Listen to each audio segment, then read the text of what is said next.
কথায় আছে কারো পৌষ মাস তো কারো সর্বনাশ। না না, আমার কোনো সর্বনাশ হয়নি, বলতে গেলে আমার পৌষ মাসই হয়েছিল।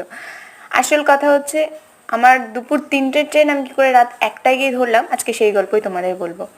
তো আগের ভিডিওতে তোমরা দেখেইছো আমার ইন্টারভিউ ছিল, আর সেখান থেকে ফিরতে ফিরতে আমার ঠিক সন্ধ্যে 6:30 7টা বেজেই গেছিলো। তারপর দেখলে আমি রাত 10:30 10টা 16-র দিকে বাড়ি থেকে বেরোলাম।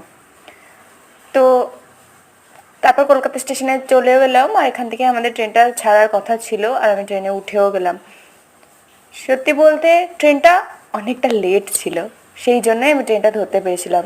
তো ট্রেনটা এতটা লেট থাকায় অনেকের অনেক হয়রানি হয়েছে। কোথায় দুপুর 3টে, সেখানে রাত 1টায় গিয়ে ট্রেনটা ছেড়েছে।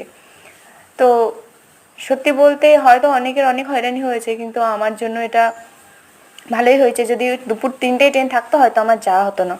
তো নেক্সট পার্টে তোমাদের বলবো যে কোথায় যাচ্ছি আর সেখানে গিয়ে কী কী করছি সেটাও শেয়ার করবো।